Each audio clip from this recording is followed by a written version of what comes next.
जी maths का हम chapter 1 start करेंगे आज। तो हमारे पास जो पहला चैप्टर है, ठीक है, क्वाड्रेटिक इक्वेशंस। ठीक है, क्वाड्रेटिक इक्वेशंस क्या होती हैं, कैसे ड्राइव होती हैं, सारा हम इस चैप्टर में क्या करेंगे, कवर करेंगे।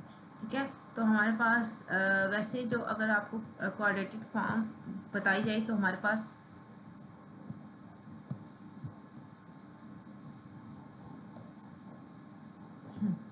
ये हमारे पास जीरो होता है इक्वल टू के इस साइड। अगर उसका फार्मूला फिलहाल के लिए आप सिर्फ ये चीज़ समझे कि हमारे पास जो है जीरो होता है इक्वल की उस साइड और दूसरी साइड हमारे पास स्क्वायर प्लस फिर एक्स की वैल्यू फिर कांस्टेंट होता है। ठीक है, इसको हम कहते हैं एक्सप्रेशन सेट जिसको इक्वल टू जीरो होता है। तो ये क्वाड्रेट टर्म होती है, यानी ए हमारे पास जीरो नहीं होना चाहिए। क्वाड्रेटिक यहाँ पे ये स्क्वायर वाली वैल्यू होनी चाहिए, तो ए के साथ जो वैल्यू हो रही है वो जीरो नहीं होनी चाहिए। ठीक है, प्लस ये लीनियर टर्म होती है, ये कांस्टेंट टर्म होती है। ठीक है, तो ये जस्ट इसके नाम है। अभी हम आगे जो मेन इसको समझेंगे देन आप इजीली समझ जाएंगे। सबसे पहले हमारे पास क्या आ जाता है, सबसे पहले क्वाड्रेटिक इक्वेशन क्या है। ठीक है, क्वाड्रेटिक आप कहें तो क्या है, एन इक्वेशन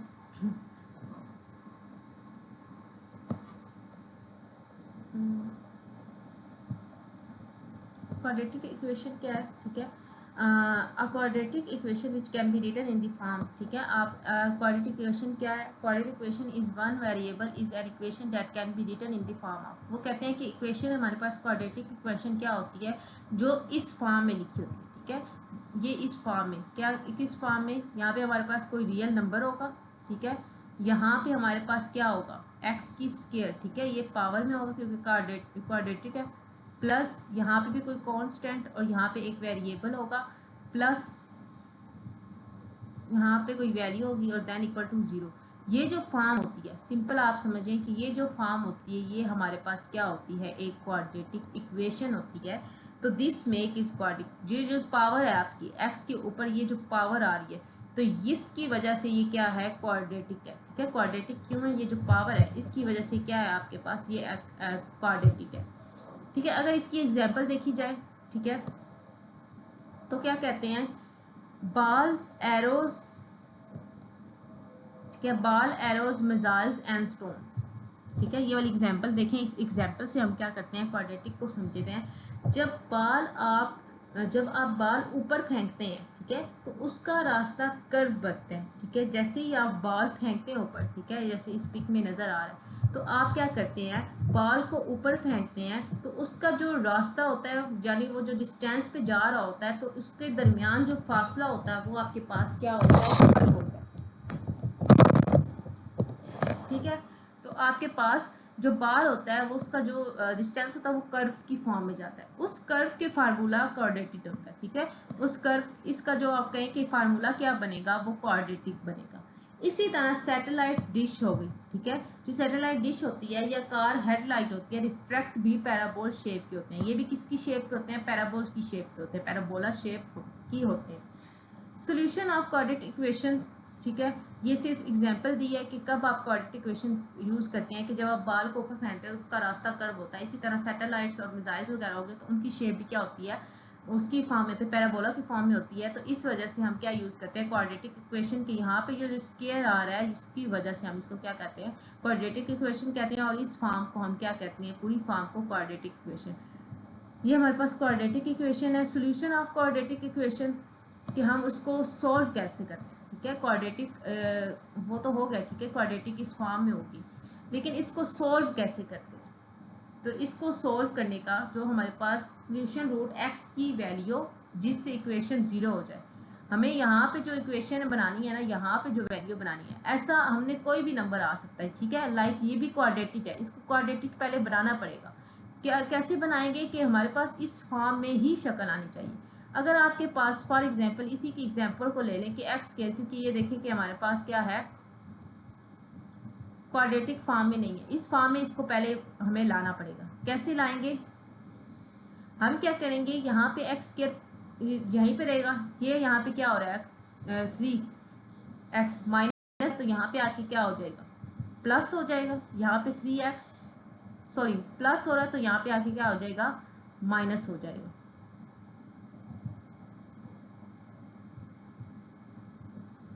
तो यहाँ पे माइनस। इसी तरह यहाँ पे प्लस और 1 इक्वल की इस साइड आएगा तो माइनस हो जाएगा, इक्वल टू 0। अब आप देखें ये क्वाड्रेटिक इक्वेशन बन गई। तो आपने जिस फॉर्म में भी होगा, ठीक है, अगर वो कहते हैं क्वाड्रेटिक इक्वेशन निकालनी है तो सबसे पहला काम आपने क्या करना है कि आपने उसकी ऐसी शेप बनानी है कि स्क्वायर वाली वैल्यू यहाँ पे आए, सिंगल एक्स यहाँ पे, और यहाँ पे कोई वैल्यू और 0 के बराबर हो। ये आपके पास क्या होगा, क्वाड्रेटिक इक्वेशन होगा। तो आपके लिए हमारे पास इक्वल टू के इक्वल, यानी ये पूरी इक्वेशन का 0 होना ज़रूरी है। आप समझें कि ये इक्वेशन है हमारे पास, ये पूरी इक्वेशन है, तो इसका 0 होना सबसे पहले आपका इंपॉर्टेंट है क्वाड्रेटिक इक्वेशन के लिए। और 3 तरीकों से हम क्या करते हैं, क्वाड्रेटिक इक्वेशन निकालते हैं। ठीक है, अब हमारे पास मेथड आ गया कि हम कितने मेथड से क्या करते हैं, क्वाड्रेटिक इक्वेशन को सॉल्व कर सकते हैं। तो वो हमारे पास 3 मेथड है। बाय फैक्टराइजेशन करके क्वाड्रेटिक इक्वेशन निकालें, बाय कंप्लीटिंग स्क्वायर को यूज़ करके, और बाय क्वाड्रेटिक फार्मूला, आपके पास क्वाड्रेटिक फार्मूला था उसके थ्रू आप सोल्व करें। तो हम सबसे पहले क्वाड्रेटिक इक्वेशन इस चैप्टर में सॉल्व करने का तरीका, ठीक है, वो हम किसको यूज़ करेंगे, बाय फैक्टराइजेशन को सबसे पहले यूज़ करेंगे, और हम क्वाड्रेटिक इक्वेशंस यानी इन इक्वेशंस को क्या करेंगे, सॉल्व करेंगे। कैसे सॉल्व करेंगे फैक्टराइजेशन से, ठीक है, हम सबसे पहले फैक्टराइजेशन समझ लेते हैं। सॉल्यूशन ऑफ ये देखिए क्वाड्रेटिक इक्वेशन बाय फैक्टराइजेशन। हमने क्या करने हैं, फैक्टराइजेशन नाम से पता चल रहा है कि हमने क्या करने हैं, उनके फैक्टर्स बनाने। ठीक है, आपको फैक्टर्स पता होगा, ठीक है, हमने उनके जोड़े बना के उनको सॉल्व करने। फैक्टराइजेशन कैसे करनी है, ठीक है, इसमें मैं आपको बताऊंगी। Quadratic equation can be easily solve by splitting in the factors. ठीक है, इजिली सॉल्व हो जाती है जब हम उनको फैक्टर्स में अलग-अलग कर देते हैं। तो हम सबसे पहले इक्वेशन हमारे पास आ जाती है, ये आप फॉर एग्जांपल हमारे पास एक इक्वेशन है, ये इक्वेशन है, ठीक है, ये आपके पास, अगर आपको मैं थोड़ा सा जूम आउट कर दूं,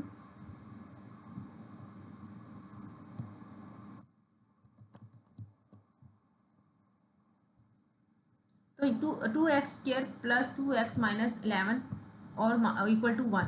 तो सबसे पहले मैंने आपको कहा कि कोई भी इक्वेशन आ जाए तो सबसे पहले उसको किस फॉर्म में करना है, क्वाड्रेटिक इक्वेशन की फॉर्म में करना है।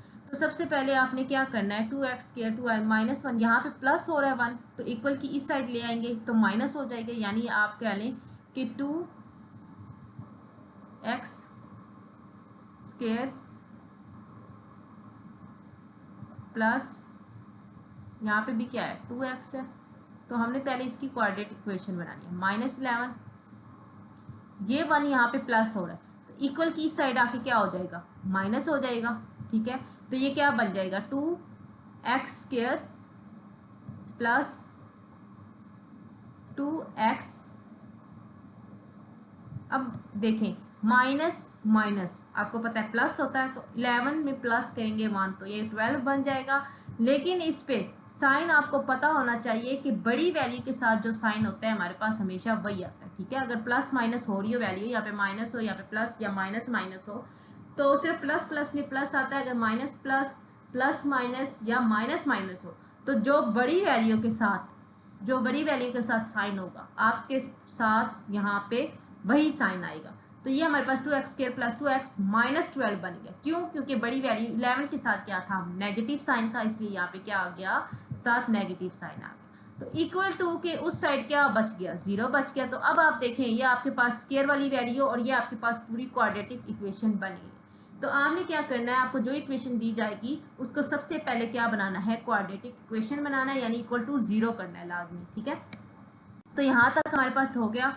अब आपने क्या करना है, अब देखें, आपने सबसे एक और चीज, दूसरी चीज आपने क्या करनी है, जो x² है उसके साथ जो वैल्यू है, ठीक है, यहाँ पे भी वैल्यू 2 है, यहाँ पे भी 2 है, यहाँ पे 12 है, तो आप इसको 2 पे डिवाइड कर दो। तो 2 पे आप जब डिवाइड करोगे, ठीक है, यहाँ पे भी 2 से डिवाइड करो, सारी दोनों साइड क्या करो, 2 से डिवाइड करो।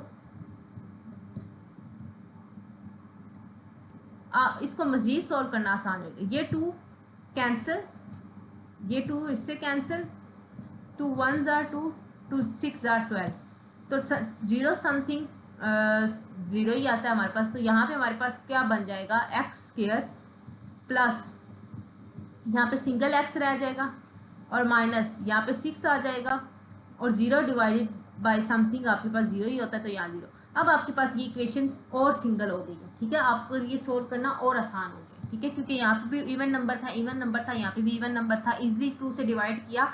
ठीक है, बोथ साइड हमने क्या किया, डिवाइड ईच साइड बाय 2। ठीक है, ऑप्शनल स्टेप होता है, आप यहाँ पे डायरेक्ट भी कर सकते हैं। ठीक है, डायरेक्ट भी कर सकते हैं, लेकिन आप इस फॉर्म में कर ले तो ज़्यादा ईजी हो जाता है। अब आपने फैक्टराइजेशन, ये जो मेन इंपॉर्टेंट है फैक्टराइजेशन, ये आप अपने यहाँ से करनी है। फैक्टराइजेशन आप क्या कैसे करते हैं, यहाँ पे कुछ भी नहीं है तो 1 होता है, तो आपने दो वो वैल्यूज़ लेनी होती हैं। ठीक है, दो वो वैल्यूज़ लेनी होती हैं जिनको मल्टीप्लाई करने से ये वाली वैल्यू आए। ठीक है, मल्टीप्लाई करने से ये वाली वैल्यू आए 6 आए, और उसको प्लस या माइनस करने पर ये वाली वैल्यू आए। ठीक है, मेरी बात गौर से सुनिएगा। 2 स्टेप होते हैं फैक्टराइजेशन के। पहला स्टेप, आपने वो वैल्यू लेनी है जिसको मल्टीप्लाई करने से आपके पास ये वाली, ठीक है, ये जो है ये वाली वैल्यू आए। ठीक है, 6 आया लाइक इधर। और दूसरी बात कि उसको प्लस या माइनस, दो वैल्यूज़ लेनी होती है, प्लस या माइनस। ठीक है, या माइनस माइनस प्लस प्लस, जो भी करने से वो क्या आए, उसको प्लस करने से दरमियान वाली जो वैल्यू है वो आए। ठीक है, ये 2 चीज़ें आपने याद रखनी है कि फैक्टराइजेशन में हम क्या चीज़ करते हैं कि हमारे पास वैल्यू, हमने वो वाली 2 वैल्यूज़ लेनी है। 2 वैल्यूज़ की बात होती है, 2 वैल्यूज़ ऐसी लेनी है जिनको प्लस या माइनस करने से ये दरमियान वाली वैल्यू आए, और उनको आपस में मल्टीप्लाई, उन्हीं 2 वैल्यूज़ को आपस में मल्टीप्लाई करने से ये वाली वैल्यू आए। तो हम देखें तो अब आप इस इक्वेशन को इस तरह लिख सकते हैं। यहाँ पे अगर आप यहाँ पे सेपरेट दें x square plus x minus 6। अब आप देखें तो हम 2 वैल्यूज़ लेते हैं, आप सेपरेट ले लें। ठीक है, 6 हमारे माइंड में पहले ही आ जाएगा कि 6 3 और 2 के टेबल में आता है, या 6 अपने टेबल में आता है और किसी टेबल में आता नहीं है। 3 और 2 को मल्टीप्लाई करने से 6 आ रहा है। ठीक है, और 3 और 2 को प्लस या माइनस करने से, माइनस करेंगे, ठीक है, तो ये क्या आ जाएगा, x आ जाएगा। ठीक है, 2 को यहाँ पे क्या होता है, 1 कुछ भी नहीं है, 1 होता है। यहाँ पे कोई वैल्यू भी हो सकती है, तो वो वैल्यू आनी चाहिए। 3 में से 2 गया 1, ये वैल्यू आ रही है। तो हमने क्या करना है, इस तरह क्या करना है, ये 2 वैल्यूज़ ऐड कर लीजिए। 3 दरमियान वाला x, तो इसलिए x के साथ ज़रूर लिखना है। ठीक है, ताकि माइनस करने पर 3x माइनस 2x, तो आपके पास सिर्फ x बचे। यहाँ पे क्या आ गया, 2x माइनस 6। अब आप देखें 3 2s आर, ये वाली वैल्यू बन गया 6, और प्लस 3x है और माइनस 2x है, तो 3 माइनस 2x, तो हमारे पास क्या बच गया, x बच गया। तो हमारे पास वो वाली कंडीशन फिलफुल हो रही है कि 2 वैल्यूज़ ऐसी लेनी है हमने, x के साथ ही लेनी है। जब भी आप लेंगे x के साथ ही लेंगे। 2 वैल्यूज़ ऐसी लेनी है x के साथ कि जिनको मल्टीप्लाई करने से ये वाली वैल्यू आए, और उनको प्लस या माइनस करने से आपके पास सेंटर वाली वैल्यू आए। तो ये हमारे पास फैक्टराइजेशन का तरीका होता है। अब हम क्या करेंगे, दूसरा तरीका, पहली 2 वैल्यूज़ में से कॉमन लेंगे और अगली 2 वैल्यूज़ में से कॉमन लेंगे। ठीक है, आपने इनको 2 पार्ट्स में डिवाइड कर लेना है। यहाँ से यहाँ तक 1 बना लेना है, और यहाँ से आपने यहाँ तक फॉर एग्जांपल 1 बना लेना है। अब आपने इसमें से क्या लेना है, अब देखिए x का स्क्वायर 3x, इसमें से x कॉमन आ रहा है, x को कॉमन ले लेंगे। ठीक है, कॉमन लेना आता है आपको कि 2 चीज़ें प्लस या माइनस हो रही हैं, उनमें जो सेम चीज़ हो वो कॉमन आ जाती है। छोटे वाली, क्योंकि यहाँ पे पावर 2 है, यहाँ पे 1 है, तो हम 1 पावर वाली लेंगे। ठीक है, 1x था, 2x है, यहाँ पे 1x बाहर आ गया, 1x अंदर बच गया, वो अंदर लिख लेंगे, प्लस यहाँ पे एक ही x था, वो बाहर आ गया, यहाँ पे क्या बचा 3, इस तरह। ठीक है, फिर ये माइनस, दरमियान में जो माइनस है ये वाला, वो इधर से देखें तो आप देखें कि 2 के टेबल में 6 आता है, तो हम यहाँ से क्या लेंगे, 2 कॉमन ले लेंगे। ठीक है, यहाँ पे क्या बचेगा, x बचेगा, और माइनस 2 3 हज़ार 6। ठीक है, तो यहाँ पे x माइनस 3 आ गया। ठीक है, इसमें से हमने 2 कॉमन ले लिया, तो 2 बाहर आ गया, x बच गया, माइनस और हमारे पास ये जो, हाँ सॉरी, माइनस माइनस यहाँ पे क्या हो जाएगा, प्लस हो जाएगा। ठीक है, ये वाला माइनस अगर बाय माइनस होगा, जब भी क्वेश्चन में यहाँ माइनस होगा तो अंदर वाले का साइन क्या हो जाएगा, चेंज हो जाएगा। तो 2 बाहर आ गया, x और माइनस माइनस प्लस, यहाँ पे 3 हज़ार 6। अब देखें कि ये भी सेम है, ये भी सेम है, तो इसको हम क्या करेंगे, एक दफ़ा लिख देंगे +3। ठीक है, दोनों सेम है तो एक दफ़ा लिखेंगे x + 3। और दूसरा देखें, यहाँ पे x है, यहाँ पे वाला जो साइन होगा वो लेंगे, और यहाँ पे इसके साथ जो वैल्यू होगी वो लेंगे 2। तो ये आपके पास 2 फैक्टर्स आ गए। ठीक है, आपने 2 फैक्टर्स बना लिए। एक आपने ये वाली वैल्यू ले ली जो सेम है, एक आपने ये x यहाँ से उठा लिया, माइनस यहाँ से उठाया, और 2 यहाँ से, ये बना ली। अब आप क्या करेंगे, x प्लस 3 यहाँ पे अब लिखा हुआ है, तो x प्लस 3 इक्वल टू 0 के अलग, इसको 0 के अलहदा इक्वल कर देंगे इस वैल्यू को, ठीक है। और इसी तरह x माइनस 2 को भी अलहदा 0 के इक्वल कर देंगे। अब यहाँ पे ये x प्लस और यहाँ पे माइनस हो, यहाँ पे ये माइनस हो रहा है तो यहाँ पे प्लस, तो इसी तरह हमारे पास फैक्टराइजेशन हो गई है हमारे पास किसकी, क्वाड्रेटिक इक्वेशन को। तो हम इस तरह क्या करते हैं, क्वाड्रेटिक इक्वेशन को सोल्व करके अपनी जो है फैक्टराइजेशन से उसको सोल्व करके आंसर निकालते हैं, सोल्व करते हैं सोल्यूशन हमारा फैक्टराइजेशन से। फिर आपने एक चीज़ और करनी है, जो आंसर x का निकल आया, ठीक है, 2 और -3, आपने एक दफ़ा -3 वाला उठाना है, इस इक्वेशन में वापस पुट करना है, इसी इक्वेशन में 2x² प्लस 2x माइनस 11। तो आपने देखना है, अब देखें -3 पुट करेंगे, -3 पुट करेंगे तो इसको जब सोल्व करेंगे -3 यहाँ पे 9 हो जाएगा, ठीक है, 3 3 9 हो जाएगा, और प्लस 2 3 9 माइनस 1। जब इसको सोल्व करेंगे ना आप आपस में मल्टीप्लाई करके स्क्वायर वगैरह, तो इसका 1 इसके इक्वल आंसर आया 1 के, तो ये आपके पास 2 हो जाएगा। इसी तरह -2 x की वैल्यू 2 भी पुट करेंगे इसी इक्वेशन में जो क्वेश्चन दिया गया था, तो उसमें पुट करेंगे तो उसका भी आंसर यहाँ पे 1 आया और ये 1 के इक्वल हो गया, तो आपके पास क्या हो जाएगा, ये हमारे पास ट्रू हो जाएगी। तो ये था हमारे पास क्वाड्रेटिक इक्वेशन को सोल्व करने का तरीका बाय फैक्टराइजेशन। तो नेक्स्ट हमारे पास write equation in the form of, ठीक है, इस इक्वेशन में लिखनी है, ये इक्वेशन दे दी है, अब t दे दिया, x दे दे या t दे दे, ठीक है, कोई मसला नहीं है, यहाँ पे अल्फाबेट कोई भी आप शो कर सकते हैं। बस यहाँ पे क्या होना चाहिए, पहली वैल्यू में स्केल होना चाहिए, दूसरी में सिंगल वैल्यू t होना चाहिए, यानी x स्केयर होना चाहिए, x होना चाहिए 1 हो जाएगी, यानी पहले स्केयर वाली वैल्यू होनी चाहिए, फिर सिंगल 1 वाली वैल्यू होनी चाहिए, ठीक है, x के ऊपर 1 पावर, पहले की पावर 2 होनी चाहिए, दूसरी की 1 हो जाना चाहिए, और तीसरा कोई भी नंबर होना चाहिए।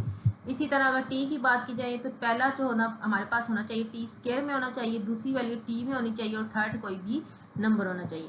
तो अब आप देखिए कि इन्होंने क्वेश्चन में क्या दिया कि ये इन्होंने क्वेश्चन दिया, सबसे पहले वही चीज़ कि हमने सबसे पहले इसको क्या करना है, अपनी जो है क्वाड्रेटिक इक्वेशन फॉर्म में उसमें करना है। यहाँ पे ये प्लस हो रहा था माइनस, यहाँ पे प्लस हो रहा था माइनस इक्वल टू, ये अपने पास क्वाड्रेटिक इक्वेशन बन गई। फिर आपने फैक्टराइजेशन करनी है, ठीक है। अब देखिए दरमियान, अब 12 यहाँ पे भी वैल्यू आ गई है, ठीक है। अब यहाँ पे डिवीजन वाला ये वो वाला काम तो हो नहीं सकता, ठीक है, क्योंकि यहाँ पे t सिंगल है 1 है और यहाँ पे 12 है, ठीक है, डिवाइड तो किससे हो नहीं सकता। तो फैक्टराइजेशन कैसे करते हैं कि यहाँ t के साथ जो वैल्यू होगी और यहाँ पे जो भी वैल्यू, अगर t के साथ कोई वैल्यू आ जाती है, अगर नहीं आती तो सिंगल ये वाली वैल्यू यूज़ करेंगे।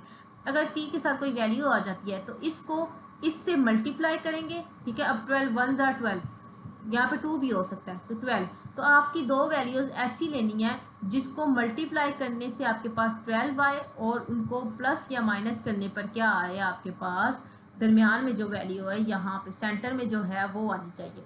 अब आप 12 देखें, यहाँ पे 12, यहाँ पे 2 भी हो सकता था, 3 भी, तो उन दोनों को मल्टीप्लाई करेंगे, जो वैल्यू आपके पास आ गई, 12 2 आप कह लें कि 12 144 होता है। तो आपने वो वाली वैल्यूज दो लेनी है जिनको मल्टीप्लाई करने से 144 आए और प्लस या माइनस करने से सेंटर पर वैल्यू, यहाँ पे 1 है, ठीक है, यहाँ पे 12 है, 12 को सबसे पहले इस वैल्यू से मल्टीप्लाई करेंगे, यानी इस वैल्यू को इस वैल्यू से मल्टीप्लाई करेंगे, ठीक है, जो वैल्यू आएगी वो रखेंगे, ठीक है, और दो नंबर्स ऐसे लेंगे जिनको मल्टीप्लाई करने से ये वाला नंबर आए और प्लस या माइनस करने से ये दरमियान वाला, यानी सेंटर में जो वैल्यू होगी वो आनी चाहिए, टी वाली। तो यहाँ टी क्यों ले रहे हैं, क्योंकि यहाँ पे टी वाली वैल्यू आती है, ठीक है, सिंगल पावर वाली। तो हमने लाजमी x वाला है तो x लाजमी साथ लिखना है, t है तो t अब लाजमी लिखना है। तो आपने 4 और 3 ले लिया, ठीक है। 12 हमें आपको पता है 4 के में भी आता है, 3 में, और 4 और 3 कोई प्लस माइनस करने से क्या होता है कि हमारे पास आंसर 1 आता है। तो यहाँ पे हम क्या करेंगे, तो ये जो इक्वेशन होगी वो ऐसे बन जाएगी। अगर आप देखें 12 t का स्क्वायर माइनस, यहाँ पे आप लिखें t, और यहाँ पे +4, क्योंकि प्लस माइनस माइनस, और हमारे पास क्या आ जाएगा, t आ जाएगा, 4t और -1, ठीक है। इन दोनों को मल्टीप्लाई करेंगे 12 आएगा, और 4 में से 3 गया तो 1। तो इस तरह आपने क्या करना है, इसको ओपन कर लेना है, इन दोनों की क्या करना है, बना लेना है, ठीक है, ये दोनों बना लेने, इनमें से कॉमन ले लेना है, और इन दोनों को सेपरेट बना लेना है, इनमें से कॉमन लेना है। जब आप कॉमन लेंगे आपके पास क्या आ जाएगा, 3x, सॉरी x की जगह 3t -1 फैक्टर बन जाएगा और 4t + 1 फैक्टर बन जाएंगे। ये दो फैक्टर बन जाएंगे, तो इसको भी 0 के इक्वल रखें और इसको भी 0 के इक्वल रखें। जब इसको सॉल्व करेंगे तो आपके पास t की वैल्यू आ जाएगी।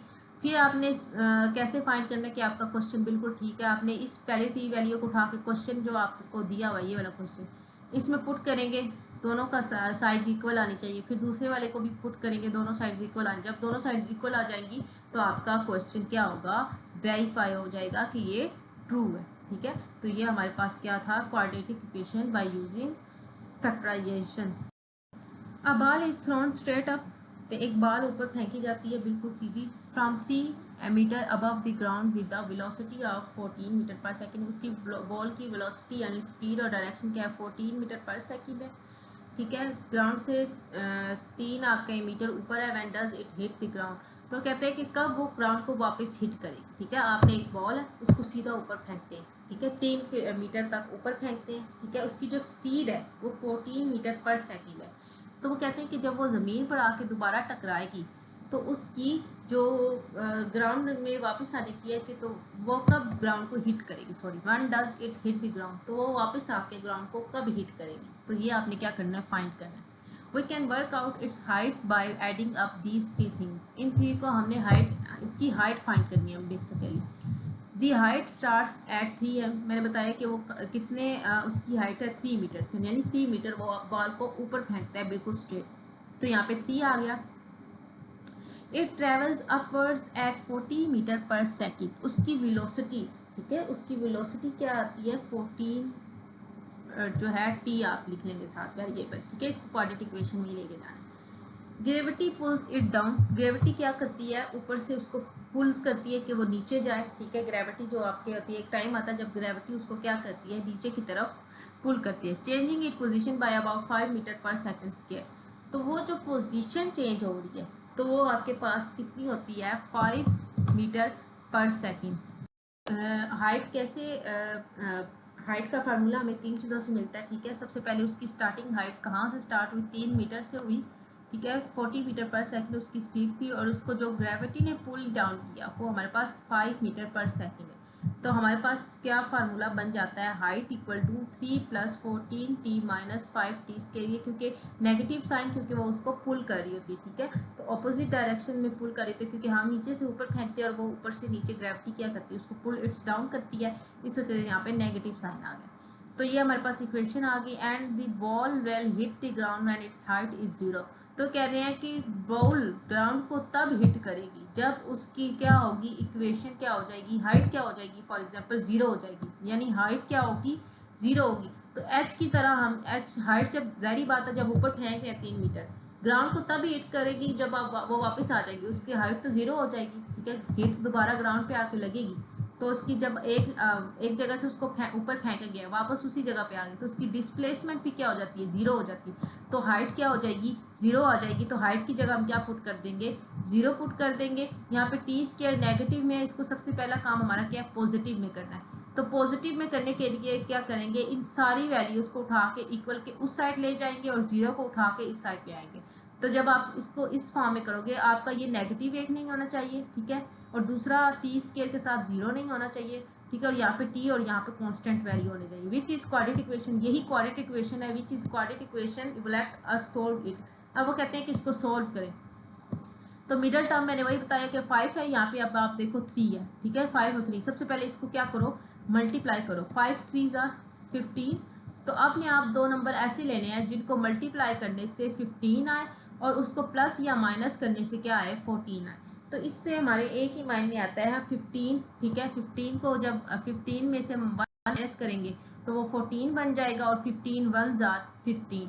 तो आप क्या करेंगे 15t + t ये वाली चीज़ें ले ली, इसके फैक्टर्स बनाएंगे। फैक्टर्स बना के इसी तरह आपने t की वैल्यूज निकाल लेनी और आपने बता देना है कि इसके साथ नेगेटिव साइन है क्योंकि ये इम्पॉसिबल इन आवर केस। जब आपके पास ये नेगेटिव आ जाएगा तो आपके पास ये इम्पॉसिबल केस होता है, time which is impossible in case. और जब पॉजिटिव आ जाएगा तो ball hit the ground after 3 second, तो वो बता देगा कि बॉल कब हिट करेगा। नेगेटिव आएगा तो ये इम्पॉसिबल आप लिख देंगे। ठीक है, कि हिट कब करेगी, वो नेगेटिव में आ जाता तो नहीं बता सकते।